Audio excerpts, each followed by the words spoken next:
বন্যা পরিস্থিতির আরো খবর জানাতে এই মুহূর্তে লক্ষ্মীপুরের মান্দারি এলাকায় আছেন রিপোর্টার আতাউল কাউসার, নোয়াখালীর সেনবাগে আছেন আতিয়ার সজল এবং কুমিল্লার বাক্সিমুলে আছেন ইশতিয়াক আহমেদ। আমরা সরাসরি প্রথমে যাব কাউসারের কাছে। লক্ষ্মীপুর পৌরসভার অর্থাৎ পৌরসভার মধ্যে মূল সড়কের পাশে একটি জায়গায় এই মুহূর্তে আমি আছি। দেখতে পাচ্ছেন এখানে কি পরিমাণ পানি জমেছে এবং আমার পেছনে যে ঘরগুলো আছে এই ঘরগুলো প্রত্যেকটি পানিতে ডুবে গেছে। আমি দেখতে পাচ্ছি যে একটি মুরগি সেটি আপনার হচ্ছে পানি থেকে বাঁচতে প্রায় চালের কাছে একটি বাঁশের উপরে উঠেছে। অর্থাৎ সকল জীবই প্রচণ্ড দুর্ভোগের মধ্যে পড়েছে এই বন্যায় এবং যে মানুষরা আছেন আমরা তাদের সাথে যোগাযোগ করার চেষ্টা করেছি, আমরা জানতে পেরেছি এবং পরবর্তীতে কথাও বলেছি। তারা এখান থেকে সরে আশ্রয় কেন্দ্রে যাওয়ার চেষ্টা করেছিলেন, কিন্তু আশ্রয় কেন্দ্রে জায়গা না পেয়ে এই মুহূর্তে তারা মহাসড়কের পাশে অর্থাৎ নোয়াখালী লক্ষ্মীপুর যে সড়ক সেই সড়কের পাশে তাঁবু টাঙিয়ে তারা সেখানেই বসবাস করছেন এবং তারা সাহায্য চেয়েছেন ত্রাণের জন্য এবং আমরা যতটুকু জানতে পেরেছি কেউ কেউ তাদেরকে ত্রাণ দিয়েছেনও।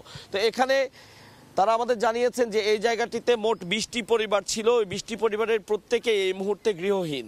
এই মুহূর্তে প্রত্যেকেই বন্যা দুর্গত অবস্থায় তাদের জীবন বাঁচাতে রাস্তার পাশে কোথাও না কোথাও তাঁবু টাঙিয়ে তারা সেখানে থাকছেন এবং যেহেতু রান্নাবান্নার কোনো বিষয় নেই বা সুযোগ নেই সে কারণে তারা ত্রাণের উপর পুরোপুরি নির্ভরশীল হয়ে তাদের জীবনযাপন করছেন। তাদের প্রচুর ছোট ছোট বাচ্চা কাচ্চা আছে, আমরা দেখছি অনেক শিশু আছে, দুধের শিশু আছে। তারা বলছেন অনেকে যে হয়তো শুকনা খাবার তারা পাচ্ছেন কিন্তু দুধের বাচ্চাদের খাবার তো আর তারা পাচ্ছেন না। তো এর মধ্যেও তারপরও তারা বলছেন যে যতটুকু পেয়েছেন তাতেও তারা সন্তুষ্ট, যে তারা আপাতত খেয়ে পরে বাঁচতে পারছেন। এর আগে সকালে আমি লক্ষ্মীপুর সদর উপজেলার মান্দারি ইউনিয়নে গিয়েছিলাম। সেখানে ভেতরে প্রচণ্ড বাজে অবস্থা। আমরা মাইলের পর মাইল নৌকায় গিয়েছি এবং সেই জায়গাগুলোতে নৌকা ছাড়া চলাচলের আর কোনো উপায় নেই। কোনো ত্রাণবাহী গাড়ি একটি নির্দিষ্ট সীমার পরে আর ভেতরে যেতে পারছে না, কিন্তু সেখানে একমাত্র যাওয়ার উপায় হচ্ছে নৌকা এবং নৌকায় করে আমরা খুব বেশি মানুষকে ত্রাণ নিয়ে যেতে দেখিনি। আমরা সর্বশেষ যখন সেখান থেকে ফেরত আসছিলাম তখন একটি নৌকায় করে কিছু ত্রাণ নিয়ে যেতে দেখেছি সেই প্রত্যন্ত অঞ্চলগুলোর দিকে। তো সেই প্রত্যন্ত অঞ্চলে যেখানে আমরা নৌকা নিয়ে গিয়েছিলাম সেখানকার বর্ণাঢ্য মানুষরা আমাদেরকে জানিয়েছেন যে তারা গত 7 দিন ধরে কোনো ধরনের ত্রাণ পাননি। তো সেই কারণে তারা বারবার সকলের কাছে আহ্বান জানিয়েছেন যে নৌকায় করে গিয়ে হলেও তাদেরকে ত্রাণ দিয়ে যেন তাদের জীবন বাঁচানো হয়। তো এই ছিল লক্ষ্মীপুরের পরিস্থিতি। নোয়াখালীতে আমাদের আরেক সহকর্মী আছেন আতিয়া সজল, সেখানকার বন্যা পরিস্থিতি জানবো তার কাছ থেকে। ফেনীর পরশুরামের যে ফুলগাজী সহ এবং ছাগলনাইয়াতে যে বন্যা সেটি হচ্ছে ফেনীর মুহুরী, কহুয়া এবং সিলুনিয়া নদীর যে পানি, সেই পানি কিন্তু ভারতের উজান থেকে নেমে আসা পানির তোড় এবং গত সপ্তাহব্যাপী অনবরত বৃষ্টি, এই কারণে যে সৃষ্ট বন্যা এটা শুধু ফেনীকে নয়, এটি কিন্তু ক্ষতিগ্রস্ত করছে আশপাশের যে লাগোয়া উপজেলাগুলো রয়েছে। সেখানেও আমরা রয়েছি নোয়াখালীর সেনবাগ উপজেলার সেবারহাট এলাকার যে খানপাড়া এলাকায়। এই দেখতে পাচ্ছেন এই এলাকা আবার শুধু নয়, এই উপজেলার বিভিন্ন জায়গায় কিন্তু আমরা ঘুরে দেখেছি যে অনেকের বাড়িঘরের কিন্তু বুক সমান পানি বা কোথাও মাথা সমান পানিতে তলিয়ে আছে এবং অনেকেই কিন্তু আশ্রয় নিয়েছে বিভিন্ন আশ্রয় কেন্দ্রে। এবং যদিও পানিটা ধীরে ধীরে বা আস্তে আস্তে আসার কারণে আমরা দেখতে পাচ্ছি যে কিছু কিছু জায়গায় হয়তো তারা মালামাল কিছু সরাতে পেরেছে, আবার অনেকে পারেনি এবং এই ক্ষতিটা কিন্তু আসলে দিন দিন বাড়ছে। যার কারণে এই এলাকায় শুধু নয়, এখন এই পানি সব ছড়িয়ে যাচ্ছে নিচের দিকে।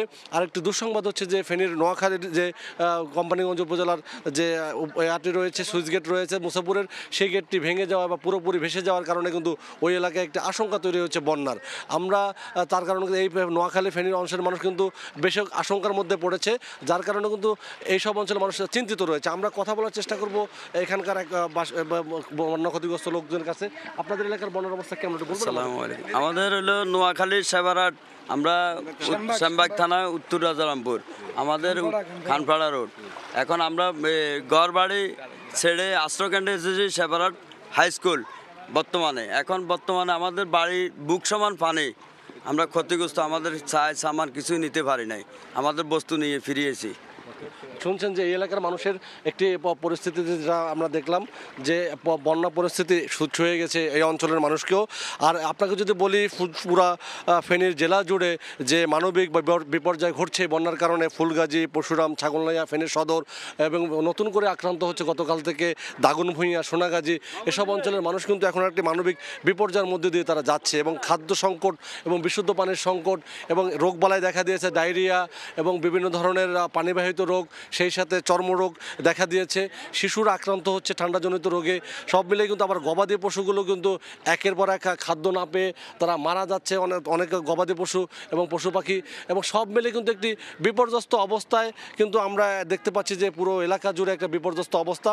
এবং সারা বাংলাদেশ থেকে কিন্তু মানুষ সাড়া দিচ্ছে, ত্রাণ নিয়ে এখানে আসছে, কিন্তু সেই ত্রাণ সমভাবে বন্টন করার জন্য বা প্রকৃত ক্ষতিগ্রস্তের কাছে পৌঁছানোর জন্য যে ব্যবস্থাপনা, সেটি যে পরিমাণ শৃঙ্খলা থাকার কথা সেই পরিমাণ শৃঙ্খলা এখনও ফিরে আসেনি, যার কারণে এসব ত্রাণ ভুক্তভোগীরা যথাযথভাবে না পাওয়ায় কেউ বেশি পাচ্ছে, আবার কেউ মোটেই পাচ্ছে না। এ ধরনের অভিযোগ কিন্তু কয়েকদিন ধরে চলছে এবং এটার একটা অবসান হওয়া দরকার মানবিক বিপর্যয় ফেরানোর জন্য। আমরা চলে যাব কুমিল্লার বন্যা পরিস্থিতি জানতে, সেখানে রয়েছে আমাদের সহকর্মী ইশতিয়াক আহমেদ।